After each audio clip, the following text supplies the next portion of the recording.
Good morning, everyone. Happy Monday. Welcome to Bio 340 Conservation Biology. This lecture is on habitat fragmentation.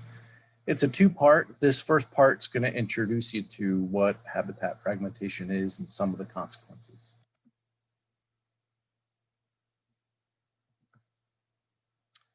Okay, forest fragmentation is a form of habitat loss, but it's a different kind of habitat loss. In addition to losing habitat, the remaining habitat remnants are isolated from each other. So if, for example, this large green block is forest, in two cases you have 50% forest loss. In one case, you have one large block of remnant habitat, and in the other you have 50%, but it's broken up into tiny chunks. So this is habitat fragmentation. And let me point out that the matrix is what embeds the remnants. So if you could imagine if we had clear cutting, the matrix would be clear cuts with these small patches of forest left. Just to show you some real fragments, this is from Google Earth overhead of Sawyersville in Wyoming, which is just northeast of Wilkes-Barre, Pennsylvania, and showing two fragments. One is partially isolated by urbanization and another by recreational fields.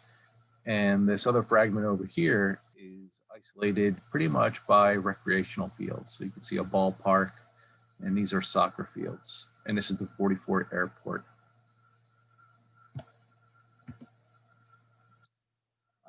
This is the landscape that is San Jose, Costa Rica. And you could see some habitat fragments here that are entirely surrounded by urban areas here. And what you see is right at the urban core, there's nothing. And as you move away from the urban core, you have blocks of forest. And some of these blocks of forest actually merge with larger pieces of forest. Okay, patch dynamics. So how do we start wrapping our heads around how habitat fragmentation affects natural populations? And one way is to look at what's happening in large continuous areas of habitat and see what's different with habitat fragmentation. And there's a field of study called patch dynamics, which helps us understand what's happening with forest fragments. So if you think about any large forest and any organism that lives there, it's very likely that that species does not use that entire landscape, but rather patches within the landscape. And what's going to happen over time is things become suitable and unsuitable. So a tree falls, opens up some sunlight for some plant. Tree is going to fill that in, it's going to be shaded again. So those sun-loving plants are going to have to move on. Likewise, if a plant needs shade under a tree, sooner or later a tree is going to fall and it's going to become unsuitable. So what you have is this constant dynamic of habitats becoming suitable and unsuitable. And the landscape is patchy at some level for most species. So what we have is a dynamic of what we call local extinction. So global extinction is when a species goes globally extinct, like a dodo or passenger pigeon. Local extinction means if you, for example, have a patch where a certain plant grows and gets bulldozed, that is locally extinct. So that's all that means.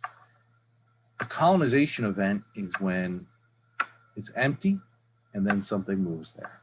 So colonization and extinction, these local events are always happening. So just to give you a visual on how this may occur, the gray are suitable and used, and the white is suitable but unused. And you can see what happens is animals move around and colonize and go extinct from certain patches. The population remains stable. Okay. And on a local level, you could see that this patch, occupied, unoccupied, occupied. So there's a bit of noise on the local level. But as you scale up, a lot of populations are stable despite having a lot of noise at very fine scales.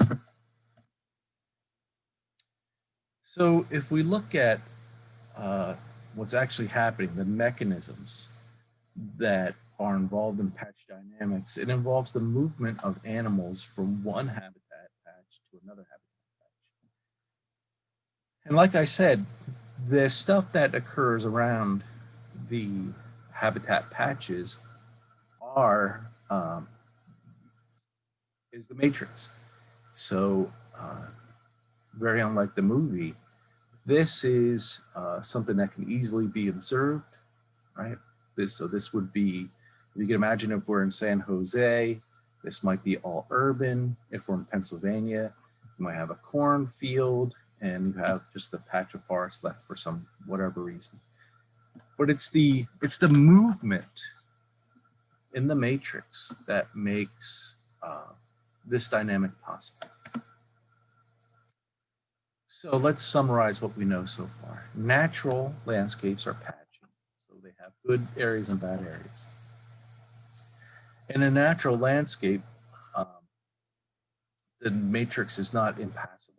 So if you are a tiny salamander and a tree falls and opens up a little puddle for you, you might breed 1 year, you will breed there for a few years, and then that eventually will fill in with plants, but another tree falls and opens up another small pond. So you can move there through the woods, and that woods, you can move under the leaf litter. It's nice and humid, it's cool, and no problems. But imagine if you are in San Jose, or even in Wilkes-Barre, and you were breeding at behind Chaco's, there's a small patch of forest back there. If you wanted to move to another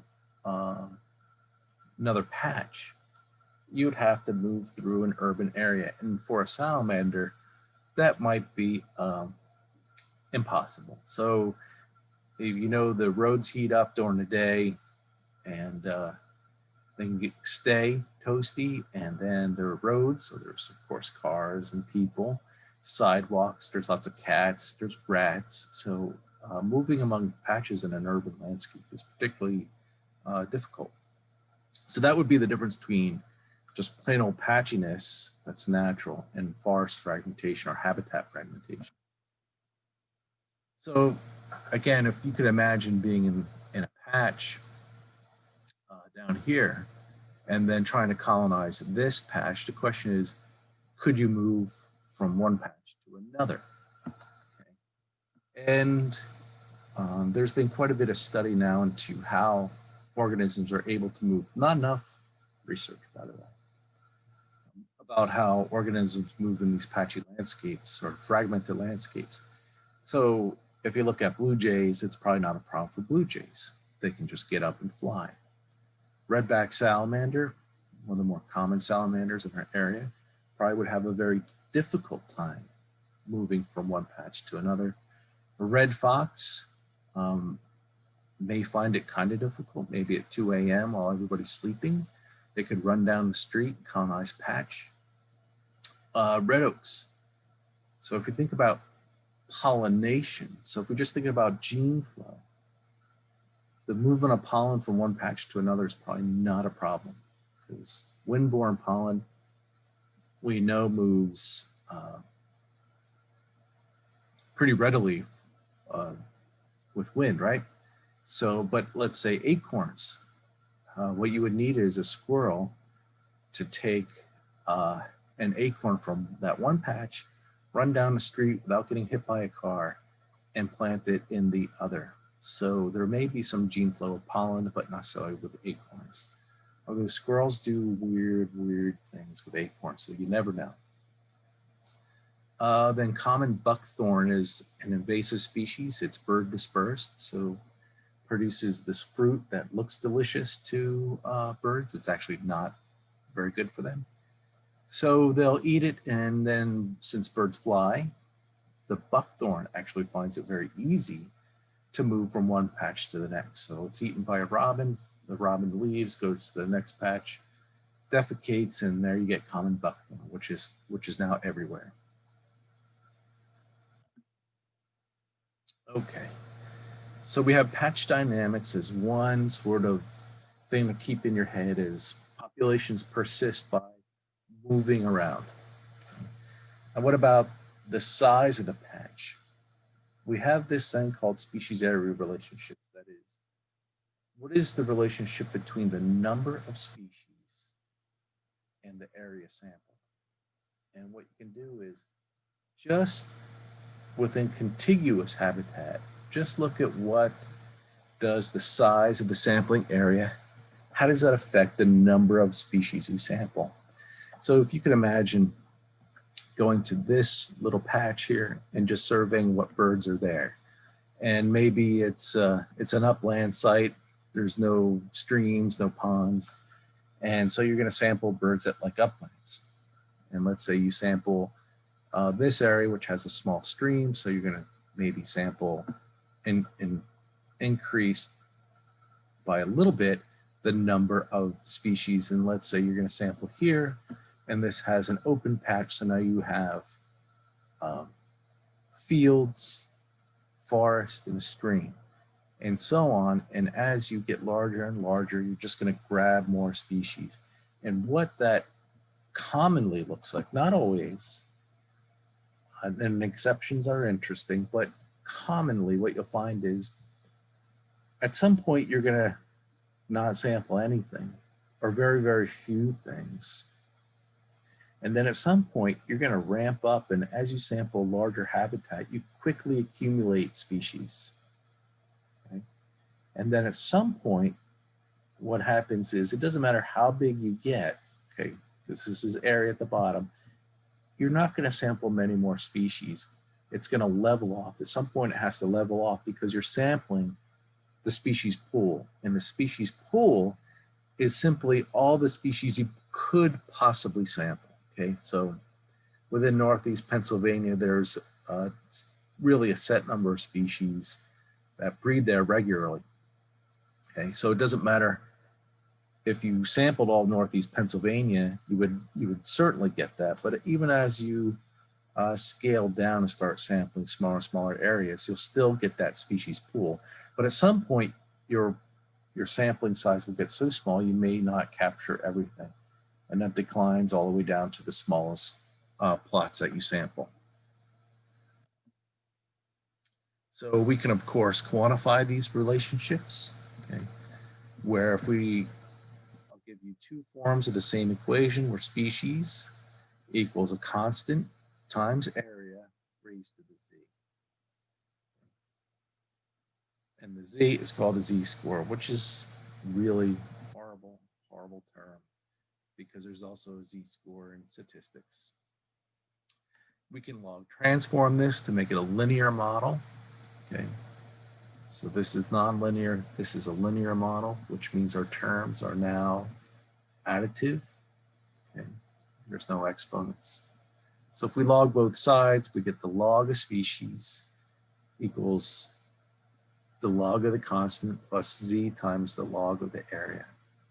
And c, let me just point out, it's a constant, but it's also the intercept, okay? Which would be your starting value. Okay. So in the literature, everybody was scrambling to figure out what was z. What is this value that z? Because what that is, it's the slope. Okay, I should probably put that in there. But that is the slope of your relationship between area and species. And the equation on the left, right, s equals c times a to raise to the z, that gives you that nice sigmoidal curve. If you log transform that equation, you get a straight line. So z then becomes the slope of that line, okay? And that depends on the system you're studying. So it could be birds, and the birds in the tropics versus temperate birds versus spiders versus whatever. That slope will depend on your system being studied, but it is a positive line. And that just, if you think about this, this is almost a big duh, and that the more you sample, the more things you accumulate, right? But one of the things we'd like to do is to quantify and predict. In terms of conservation, what this means is, wouldn't it be great if you could devise reserves, parks, state parks, game areas, whatever, that captured the pool of species, so you could predict the maximum number of species you could get with the minimal amount of land. So these things do have a conservation application. Okay, so we have patch dynamics, species area relationships as sort of the theoretical underpinnings of studying habitat fragmentation. So the other big theoretical construct that we employ is the theory of island biogeography.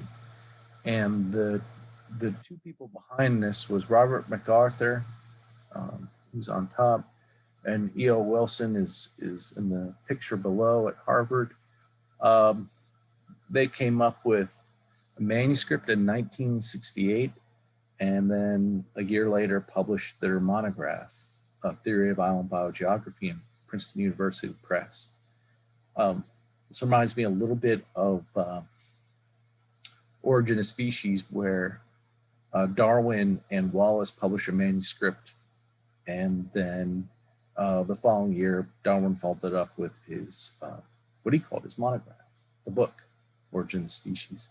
So this is a bit like that, where in the manuscript, they kind of distill it down to formulas. In the monograph, they really open it up and explain what they think is happening. And the gist of the theory of island biogeography is to make mathematical predictions on species richness on islands.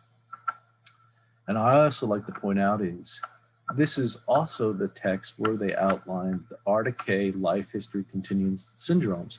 So these syndromes are, for example, if you are selected, you have small propagules, but many, no parental care, and you tend to mature quickly and die quickly. Where on the opposite end, you have large young with parental care, you have to have few of them, you live a long time, and you invest a lot into survivorship. So they came up with that continuum of life histories. And I would probably point out this is maybe the second most influential book in ecology, next to Origin of Species. So to get down to what they were predicting, island size, how does that influence the number of species? Larger islands have lower extinction rates, so they accumulate more species, right? So not as many species are going extinct. And again, think about these extinctions as local extinction and patch dynamics, not global extinction. So actually some cases it is, but that actually deviates from the theory of island biogeography. So larger populations, since they are larger, they're far less likely to have extinctions. So you're going to accumulate species. And then what about distance? So the two factors they're looking at is size and distance. In a way, distance influences the number of species is by its how easy it is to get to. So regardless of the size, an island that is closer to the mainland will have higher colonization rates and will also accumulate more species. So think about a very far island and species that don't move very well will have a hard time getting to it. So it'll take longer, or maybe never, those species will get there. Okay. And of course, islands have both size and proximity. So they have both size and distance, and how do those two things interplay? So this is one of their graphs that was very influential. So if we look at the influence of whether they're close or far, and whether they're small and large, and these things influence both the probability of colonization. So if you're close, you're higher, and the probability of extinction. So if you're small, you're more likely to have extinctions than large islands, which have larger populations. And the intersection of these are where you predict the number of species you would have. So this axis here goes from 0 to the species pool. Okay, from 0 to the species pool, and then the intersections or within the 0 and the species pool, how many species you would have, right? So if you are close to the mainland and you are small, you're going to have intermediate. Okay. Likewise, if you are far but large, you're going to have the intermediate. You're going to have the fewest when you're small and far. So you are hard to get to, and you have a high rate of extinctions. That's what drives that, right? So you're far and you're small. So far, so you're a harder target, and you're small, so you have smaller populations, and smaller populations more likely to go extinct. Big islands close to the mainland, you are an easy target, and you have larger populations. So you will have the most species. Okay, matching that theory to reality, how does it do? There's been many surveys. In fact, I did this myself as part of my master's research. And most studies are consistent. So yeah, the larger the island, the more species you have, and the more distant, the fewer. What's happening is there's been few experimental studies. And one of the classic tests of this, in fact, it came out the same year as the monograph, is Simberloff and Wilson's, I wrote E0 Wilson. Simberloff and Wilson's 1969 Experimental Zoogeography of Islands, the colonization of empty islands. What they did is they went down the Florida Keys and they fogged with insecticide these small islands. So it's not like Marathon or Key West. These were small islands. They put a tent over it, they fog it, they wipe everything out. And it would also remove the lizards as well.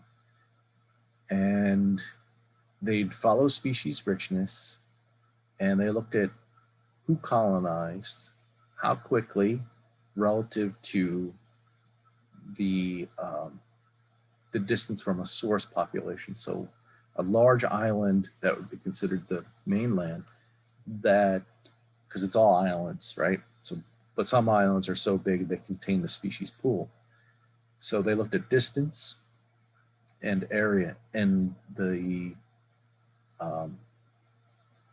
predictions, or the reality, largely match predictions.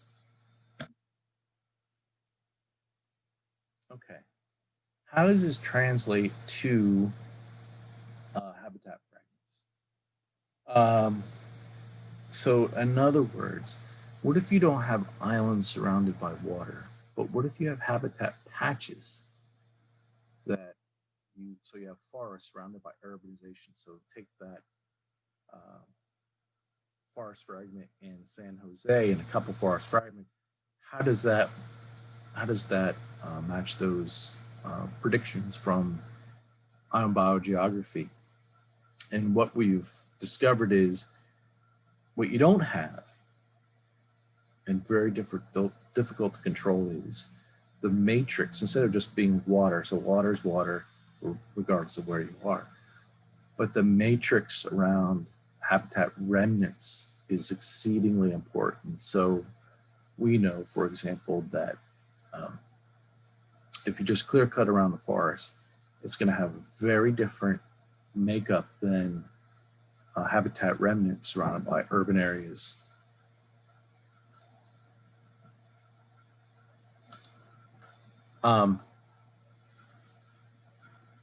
So we know that the results aren't as clean. So you can't take a, let's say a 10-hectare forest fragment at some distance from a fixed distance, let's say a kilometer from an urban area and a kilometer in clear cut. Those things will not have the same number of species. So it's not just size, and it's not just distance. There's also the makeup of the matrix. So if we look at a real landscape, a very patchy landscape, you can see that, again, here we have patches that are surrounded by fields. These are going to be very different than some of these patches that are surrounded by urban areas. In fact, this would be great for a research project. So we could look at pollinators and birds and all kinds of other things and see how the matrix influences the number of species there. So we know that forest or habitat fragmentation is influenced by the taxa you're looking at and how motile those species are. And we know that motility varies among species. And some of the more motile species include spiders. So I don't know if you've ever seen the cartoon of Charlotte's Web, which accurately shows, amazingly, not that pigs talk, but how spiders disperse. So many species of spider send up a special kind of silk. It's extremely light. It goes up like a sail, even though it's thin, and then the young spiders launch, and they can be carried for hundreds of miles. If you are scared of spiders, this is kind of terrifying, but yes, there are tiny spiders up in the atmosphere being blown around. Of course, some birds are highly motile, right? In fact, there are some birds called supertramps, and supertramps are birds that essentially are very, very good at flying from distant island to distant islands. These birds called white-eyes in the Pacific are considered supertramps. They just move from island to island to island, and somehow they're able to find their way. In closer to us, I would say that the banana quits. Banana quits are not here in Pennsylvania. They are a tropical, semi-tropical bird, and you'll find them everywhere. Okay, so we know they move around really well. And some wind-dispersed plants, including ferns, the spores will move really distant, more distant than you expect for a tiny little green plant. And then some things that you might expect, like dandelions and other things, that they actually get around as well. Low motility animals include most amphibians are not very good at getting very far. Okay, although in forest conditions, you'd be surprised how far frogs go to get to breeding ponds. And then large seeded plants also have a hard time getting around, like hickories. Okay, and I put here the exception are coconuts. So these are the largest seeded, yet they are exceedingly good at getting around very distant places. The graph I'm showing here is probably my favorite experiment in ecology. This is Randy Moore's et al.'s experiment that was published in Ecology Letters about 2005. And what he did was he went into the Panama Canal, right, which is huge. And there's a lake called Lake Gatun, which is a huge lake created by the canal. And when they flooded and created the Panama Canal, the sort of higher areas became islands when they built. It's essentially a dammed area. So when they built this area, it became flooded, and the higher areas became islands. What Randy did was he went to the mainland and caught a bunch of birds, and he released them, and just could they fly, and asked the question, can they fly back to shore? Because these are small songbirds that do not like to swim. So they have a great incentive to get back to shore. And so what he did is he canoed out Lake Gatun, let them go. And then he had a motorboat with a net that if the bird didn't make it, he would have that person go and scoop them up really quickly. And what you see is there are a number of birds. So these are ant birds to the left. There's a few of them that couldn't even fly 100 meters. Okay. And then on the other end are hummingbirds. So at 100 meters, there are some birds that didn't make it. 200 meters, more birds didn't make it. And 300 meters, a whole bunch of birds cannot fly 300 meters. Okay. So these are tropical birds. If you're in a temperate zone, probably most birds could fly 300 meters. But if you think about now, if you take these birds and put them in a fragmented landscape or an island landscape, these are not going to be able to colonize islands that are distant, or are they going to be able to colonize forest fragments in a single bout? And a bout would be how fly could you fly at once? So if they're flying through an urban area, which is hard to imagine, they would have to land, rest, maybe find some food, and then start again.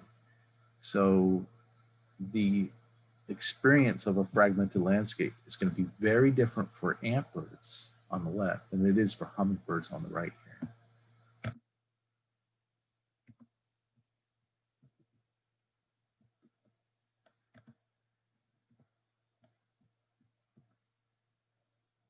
And that looks like my last slide. So that's part one. Part two, I'll continue in a little bit, and I'll post that soon. If you have any questions, please email me.